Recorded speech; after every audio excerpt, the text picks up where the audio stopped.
I've spent 13 years managing over $300 million in ad spend, figuring out what actually moves the needle when it comes to meta ads.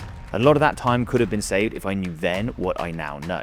I'm going to compress it in this video. These are the things that get you 97% of the results. The other 3% come with years of spending, testing, burning, learning, making mistakes. I can't hand that to you in a video.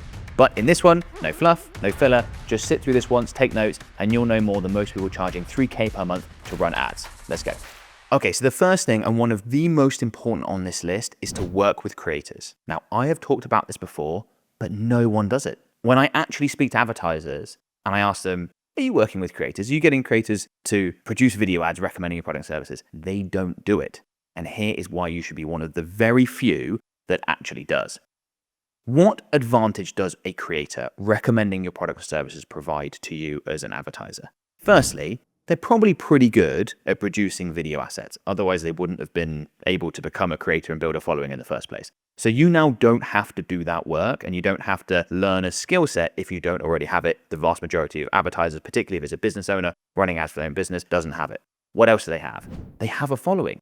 They have trust within the audience. If you work with the right people, your target audience, which means that when they recommend to buy your product, inquire for your service, people are far more likely to do so. They also have recognizability, which is scroll stopping power. People are far less likely to just skip through. They're much more likely to go, oh, I know this person. What are they about? I'm going to follow them. I used to watching their content. It's an ad this time. I'll actually go and check it out.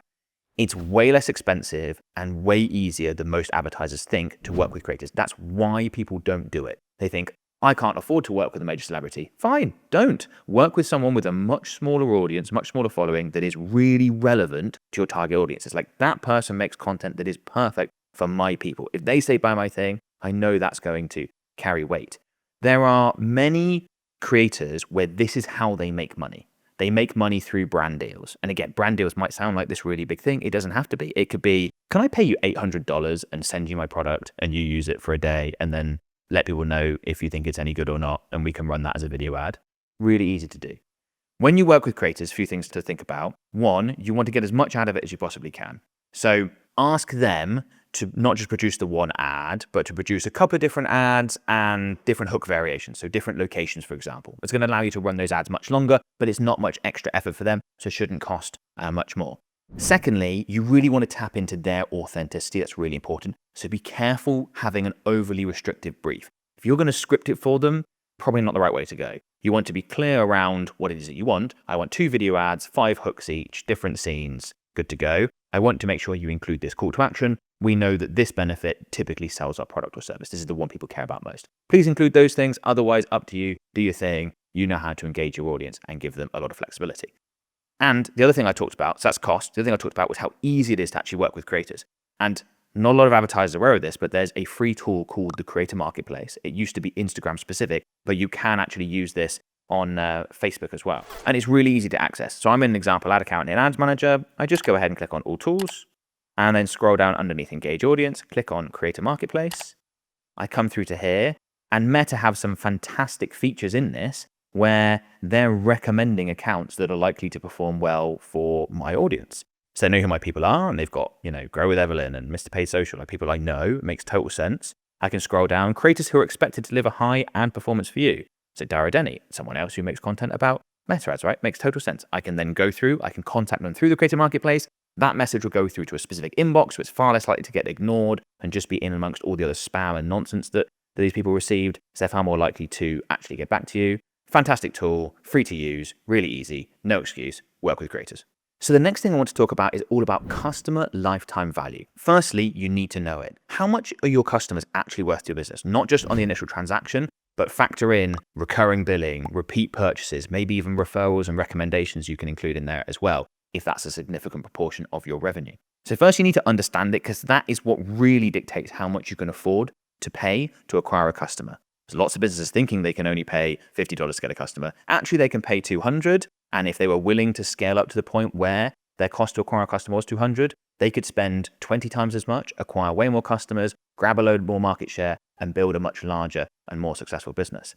Then the next step is to improve your customer lifetime value, something that very few advertisers focus on, but this is where the pros play. They're far less concerned with how do I get my cost per purchase down from $26 to $23, which is what a lot of amateurs do. Instead, they think, how can I increase how much a customer is worth to me from $120 to $320?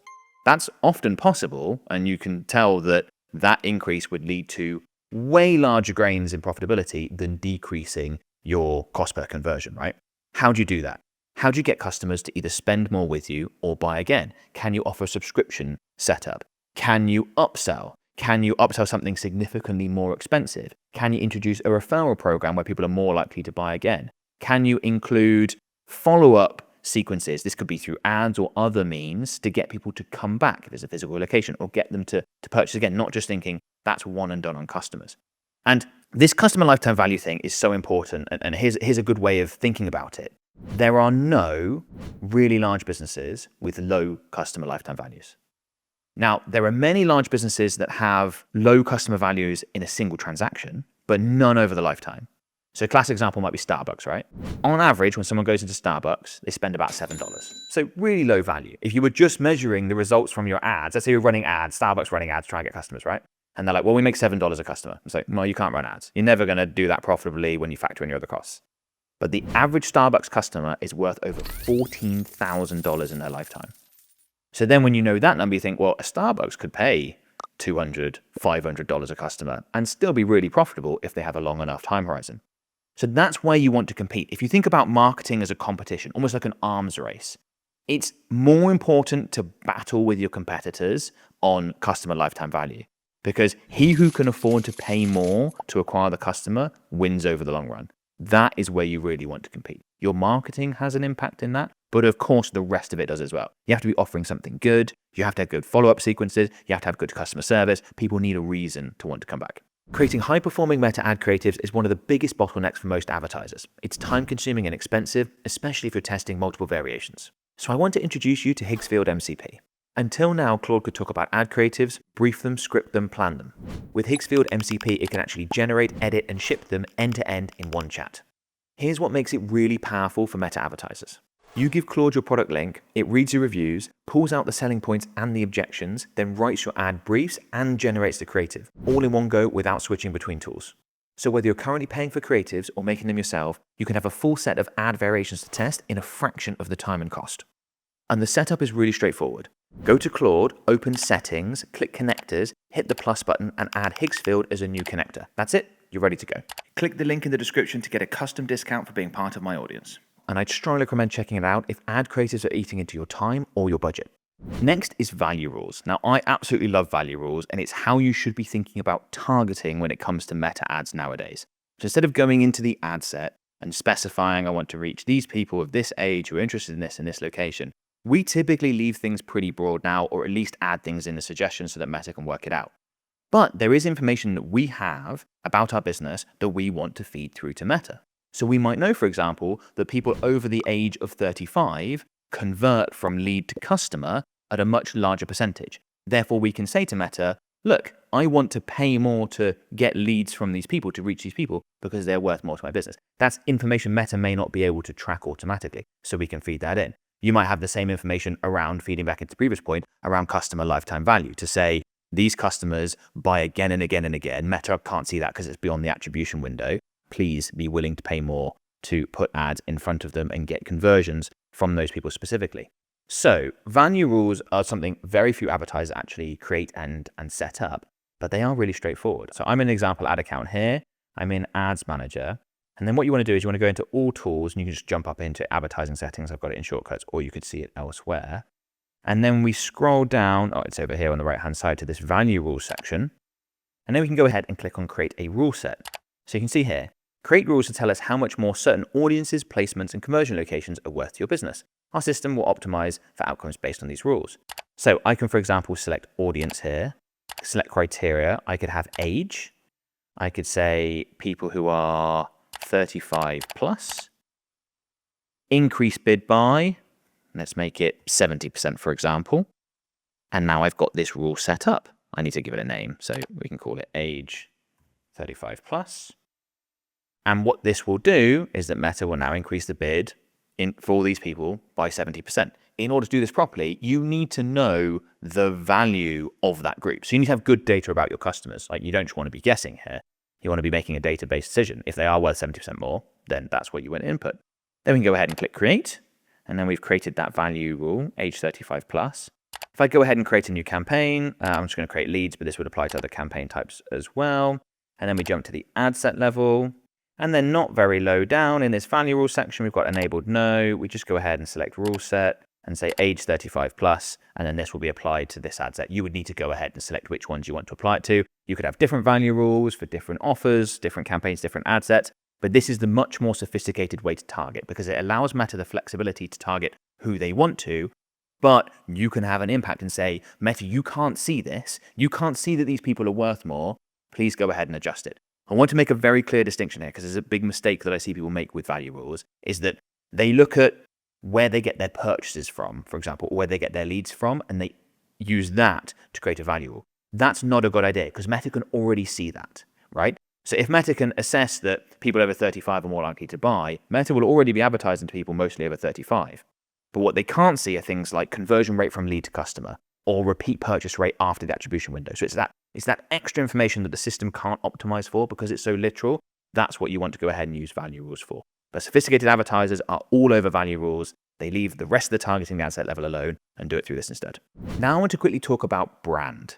Brand is something that a lot of advertisers, particularly advertising for a small business, particularly for their own small business, think is just not for them. It's just this like weird thing only for large companies, and it's not at all. Brand is one of the most valuable things you can possibly build within your business, and you can absolutely use your ads to do it, and your ads can benefit from it at the same time.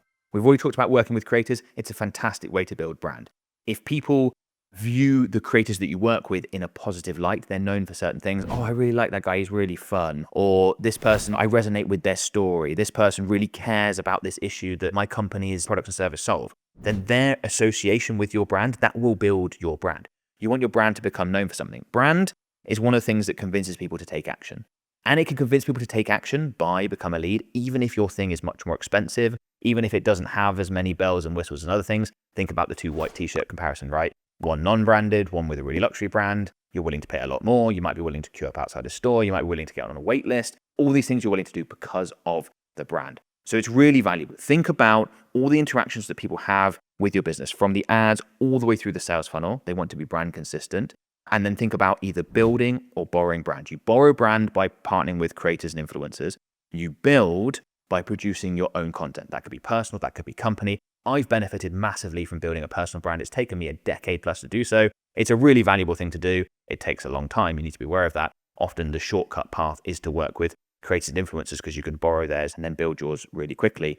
But it's something that most advertisers who are just focused on the short run totally ignore. And the thing about thinking, oh, I'm only really advertising caring about the next 3 to 6 months, which is where so many advertisers are at. It's like whether you prepare for 5 years time or not, or you're just on this constant, like, I'm just trying to make things work over the next 6 months cycle, like the 5 years are going to happen. So it might be better to take some of your time, some of your effort, some of your resource and think about that brand option and think, okay, how can we generate those leads and sales that we need in the short run, but also build for the long run so that in 5 years time, people in this marketplace know who I am and we can use that to really leverage the audience, improve our results, everything about your business becomes a lot easier. Post Andromeda, which is the scenario in which we're all running meta ads now, it's incredibly important to have creative diversification. So not just producing ad creative that all looks and feels the same. And advertisers that have been advertising a while on the platform, they come from more of an old school approach. It was all about testing to find the option that performed the best. And then once you just found that one, you just scaled it to the moon and you run everything through that. It's not how you want to optimize today. It's not how you want to operate your ad campaigns because different people respond to different creative. And the system is now smart enough to know this person really likes meme ads. This person really resonates with UGC ads. This person is more interested in carousels. This person is more interested in video. If you have a range of different ad creative, you can hit more people within your audience. Ad fatigue takes longer to set in and you get better results overall. Even those advertisers that think they're producing a lot of creative diversification often aren't. I've spoken to many advertisers that were like, oh yeah, I've got lots of different ads. You look and they're all static images that are of a similar type. And you're like, that is not creative diversification. Or even they're all UGC ads. It's like, that is not creative diversification. You want to diversify across different formats. So image, video, carousel. You also want to diversify across different styles. So within video, we might have founder-led ads, which would be different from UGC, which would be different from the creator partnership ads. UGC, if they don't have a following, is UGC. Creator partnership ads, even if it looks like UGC, is different because they have a following. Huge distinction there. You might have client testimonial ads. You might have animated ads. You might have slideshow-based ads where you've just put images together. You might have meme-style ads. You can have ASMR-style ads if it's appropriate for your business. Lots of different options. You probably won't see all of them work for your business, but you might be able to grab a few, realize these do work. We have a range here, and we're going to run with that. More work should be put into creative diversification for the vast majority of advertisers, and it's one of the simple but high effort levers to pull that nearly always produces better results. Next, your tracking has to be accurate, and you need good data. You need good data to make decisions. You need accurate data for the platform to be able to optimize. This is really important. We used to operate just off the pixel, and that was fine. But various things have been brought in to make that more difficult, mostly resulting from privacy concerns, either Meta wanting to get ahead of regulation or being forced to do things in certain locations because of regulations. It varies across the world, but the pixel is no longer enough. So you absolutely want pixel and the conversions API setup. That will give you browser data and server-side data. It's really easy to do. There's a one-click install on conversions API now. In fact, I'll show you how to do it. So I'm in Ads Manager example, ad account. If I just jump into Events Manager, and then when you go into overview, if you've got the pixel installed, you need to have the pixel installed first. You should have an option like this. You could lower your cost per result by connecting API. Then we've got this option here. If I go ahead and click get started, and you can see here, look, see other ways to set up. Different people will have different pop-ups, by the way, depending on how this is configured. Look, set up with Meta. One of the fastest ways to connect your marketing data with Meta to help improve your ad performance. One-click setup. Boom. Connect now. Go through the process. Really, really easy to do. No excuses for not having conversions API set up.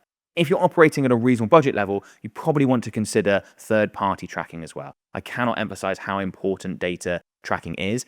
And that's actually one of the things that really distinguishes A players, like people who spend a lot of money and are really at the forefront of meta advertising, is they obsess over data quality because they know that everything, all the decisions that are made come off the back of that. The next point is to use smarter optimization. Meta's optimization system is very literal. It will go out and try and get you exactly what you tell it.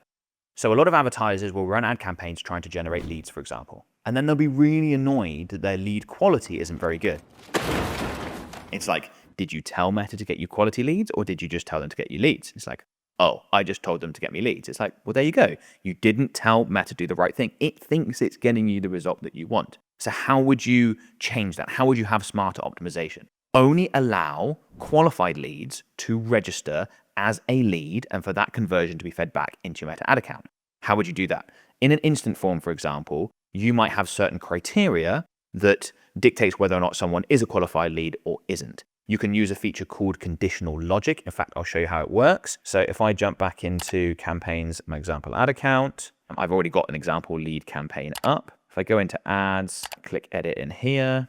So if I go ahead and click on create instant form, I'm going to create a new form. I'm not going to go through everything, by the way. I'm just going to get to the point where I can show you how this conditional logic works and how that impacts your optimization. So we've got questions here, conditional logic, add a question, multiple choice. We could have what's your budget? And then we could have different answers, right? So we could have less than 5,000 per month. We could have more than 5,000 per month. Now, normally you'd break out into more tiers than that, but just for demonstration purposes. Okay, and then anyone that selects less than 5,000 per month, we can say close the form. People don't give you their info and see an end page for non-leads. So what that means is that anyone that selects this option doesn't register as a lead, whereas other people submit the form. They get to submit, end page for leads. You can create the end page as you go through it. I've got tutorials on how to set up these instant forms. I just wanted to quickly demonstrate this feature. And so that's training Meta's systems to get you only the people that are filling out this instant form and have more than $5,000 a month, if that was a criteria for you. You could change the criteria. It could be based on location, could be based on a certain time of life, could be based on budget. That's going to be one of the most common ones. And then people will filter. If you get everyone to become a lead and then you filter them out manually afterwards, Meta just thinks, great, we keep getting leads. If you do it this way, Meta goes, okay, these people aren't actually leads. These ones that qualify, that in this case have more than $5,000 a month, these are leads. Therefore, I will go ahead and get more of those. And it trains the system over time to get you better and better results. You could do the exact same process through a contact form on your website. Again, if people have to answer questions, you just filter them so that some people go onto a thank you page where the lead conversion event doesn't get triggered. Others go onto a thank you page where it does. But that's a much smarter optimization. On the purchase side of things, if you're an e-commerce business, I'd much rather you optimized for value over just volume, provided you have enough conversions. If you're only generating a handful of conversions a week, then don't do it. Meta's not going to have enough data. But if you do have enough data, much better for Meta to go after people that spend more with your store than people that spend less, even if it costs a bit more to get that conversion. So for example, if it cost me $10 in ad spend to get a $20 sale, I would much rather spend $30 in ad spend to get a $200 sale. I make way more money, I've got better return on ad spend. If you optimize for value, not just volume of conversions, Meta's going to be able to factor that in. So really think about, and this is where some of the skill as a Meta advertiser comes in, because this is going to differ depending on the business. Really think about, what do I want Meta to optimize for? Let's say you've got a webinar funnel. Do you want the campaign to be optimizing for webinar opt-ins, or do you want it to optimize people to show up to the webinar? You could use a different conversion event and have that as your performance goal. So if I come out of here, close that down, go to the ad set level, change that to website, we've got performance goal, right? So we've got the example ad account pixel, conversion event. Which one do we want to optimize for? You could have different conversion events trigger depending on the actions people take. Do you want people who opt in for the webinar, or people who actually go to the webinar? Could be a different conversion event, different page on your website or through the webinar software. Or do you want people that sign up for a call after the webinar? Or do you want people that actually go ahead and become a customer? You could set up all these different conversion events and then optimize for the right one. Now, which one you use is the lowest one down the funnel that you have enough conversion volume for.